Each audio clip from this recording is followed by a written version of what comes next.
بسم اللہ الرحمن الرحیم۔ ایک بات بالکل کنفرم ہے اور ثابت ہے قرآن و حدیث کے دلائل سے کہ جنت میں صرف مخلص مومن جائیں گے۔ مخلص مومن جو اللہ کے ساتھ مخلص ہوں، اللہ کے دین کے ساتھ مخلص ہوں، اسلام کے ساتھ مخلص ہوں، مومنوں کے ساتھ مخلص ہوں اور اپنے ملک اور قوم کے ساتھ مخلص ہوں، یعنی اخلاص شرط اول ہے۔ تو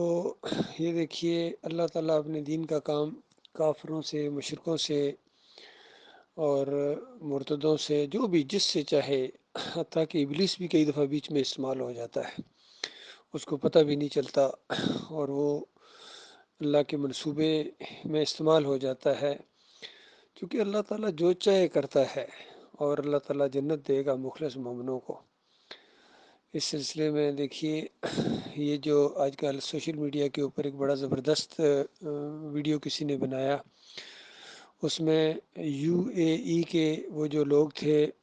عرب شیخ بڑے کرتے درتے، وہ ہندوؤں کے ساتھ دکھائے گئے وہ مندر جو انہوں نے وہاں بنا کر دیا اور اس کا افتتاح کر رہے ہیں اور ہندوؤں کے ساتھ۔ اس کے علاوہ ویسے بھی مودی یہاں آیا اور اس کے گلے میں سونے کے ہار پہناتے رہے، یہ سارے ویڈیوز لوگوں نے دیکھے ہیں۔ اور اس کے نیچے انہوں نے وہ جو آج کل سیلاب کا عذاب آیا ہوا ہے، پانی کا، بارشوں کا طوفان وہاں آیا ہے یو اے ای کے اندر اور دبئی کے اندر اور ہر جگہ، وہ نیچے دکھا رہے ہیں کہ دیکھو یہ اللہ کا عذاب ہے۔ اللہ کی پکڑ جب آتی ہے تو اسی طریقے سے آتی ہے اور اس کو کوئی روکنے والا نہیں ہوتا ہے۔ اور ساتھ ساتھ سورہ ابراہیم کی وہ آیات تلاوت کی جا رہی تھی اور ان کا ترجمہ بھی بتایا جا رہا تھا، جس میں ابراہیم علیہ السلام کا وہ واقعہ جو بتوں کو توڑنے والا واقعہ، پوری طرح گویا بت پرستی کے اوپر، قبر پرستی کے اوپر اور تصویر پرستی اور مورتی پرستی کے اوپر ایک زبردست چوٹ ہے وہ بیان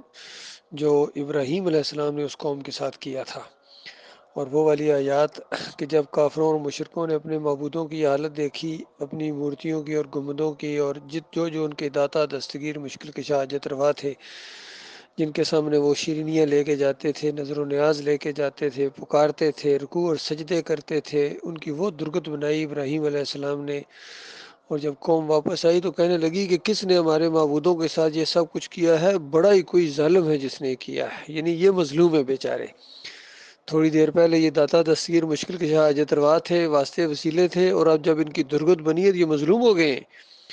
تو ابراہیم علیہ السلام نے ان کی عقل کو جھنجھوڑنے کے لیے پہلے سے ایک منصوبہ بنایا ہوا تھا، وہ تھوڑا یا کلاڑا بڑی مورتی جو پیرانے پیر تھے ان کے اس کے گردن کے ساتھ، یعنی کندھے کے ساتھ لٹکا دیا اور کہا کہ دیکھو اس نے توڑا ہے، دیکھو بڑا چھوٹے کو مارتا ہے، تمہارے ہاں تو یہی کچھ ہوتا ہے۔ تو آگے سے وہ شرمندہ ہو گئے سارے مشرکین کہ دیکھیں ابراہیم، تو جانتا ہے کہ یہ اس طرح کا کام نہیں کر سکتے ہیں۔ بالکل اسی طرح کا ماحول ہمارے دور کے اندر ہمارے علاقے گجر خان کی چکری وکیلاں میں یہ پیش آیا تھا، جب بابا کی وہ ڈولی اللہ کی کچھ بندوں نے توڑی تو اس کے بعد بالکل وہی منظر ہو گیا تھا، گاؤں والوں کا یہی بالکل حال تھا پوری طرح کہ یہ کس نے ہمارے بابا کی ڈولی توڑی ہے، بڑا ہی کوئی ظالم ہے۔ اور پھر انہوں نے اشارہ کیا اللہ کے ان بندوں کی طرف کہ یہی ہے، ان کے علاوہ کوئی نہیں کام کر سکتا۔ تو اسی طرح کا منظر تھا وہاں۔ انہوں نے کہا یہ کام ابراہیم کا ہو سکتا ہے، ایک نوجوان ہے جس کو ہم نے سنا ان کے خلاف بولتا ہے کہ یہ مورتیاں ہیں، یہ پتھر ہیں، یہ لکڑی اور پتھر کی جو مورتیاں ہیں، بت ہیں،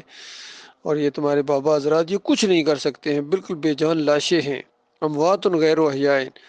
تو وہ ہم نے دیکھا ہے، وہ ان کے خلاف بولا کرتا تھا، ان عرس اور میلوں کے خلاف، ان درباروں کے خلاف، ان مزاروں کے خلاف۔ کسی اور کی تو یہ جرت نہیں ہو سکتی، یہ اسی نے کیا ہوگا، انہی نے کیا ہوگا۔ اس انداز سے انہوں نے اپنا وہ فیصلہ سنایا۔ تو پھر پرچہ کٹ گیا اور کہا کہ گرفتار کر کے لاؤ، کہ تاکہ پوری انسانیت کے سامنے، لوگوں کے سامنے عبرت بنا دیں ان کو، تاکہ آئندہ کوئی یہ کام نہ کرے۔ تو اس انداز سے جب انہوں نے یہ سارا معاملہ کیا تو پوری طرح وہ آیات یہاں اس ویڈیو کے اوپر بھی اس اللہ کے بندے نے کسی نے لگا دی، جو عربوں کے اندر یہ بت پرستی آئی ہے۔ گنبد پرستی تو پہلے ان کے اندر تھی، بادشاہت پرستی، گنبد پرستی، اب یہ مورتی پرستی بھی ان کے اندر آ گئی ہے، اور پوری طرح نبی علیہ السلام کی وہ پیشن گوئی ثابت ہو رہی ہے، پوری ہو رہی ہے کہ یہ جو عرب ہیں یہ پوری طرح بت پرستی کے اندر یہ شامل ہو جائیں گے۔ تو امت مسلمہ بحیثیت اجتماعی بھی بت پرستی کے اندر مبتلا ہو گئی ہے۔ بالکل ہندوؤں کی طرح، جس طرح ہندوؤں کی مورتی کھڑی ہوتی ہے اور ان کی مورتی پڑی ہوئی ہے، فرق صرف کھڑی اور پڑی کا ہے۔ وہ کھڑا کر کے پوجتے ہیں، یہ لٹا کے پوجتے ہیں، وہ وہاں پھیرے لگاتے ہیں، یہ یہاں بابا کے گرد طواف کرتے ہیں، وہ بھجن گاتے ہیں، یہ قوالیاں گاتے ہیں،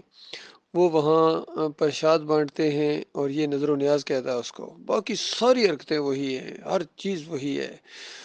تو اللہ کے بندوں، کیوں نہ پھر اللہ کے عذاب آئیں ان مسلمانوں کے اوپر، پوری انسانیت کے اوپر، جو بھی جہاں ہیں سارے اللہ کے باغی بن گئے ہیں اللہ ماشاء اللہ۔ کوئی خربوں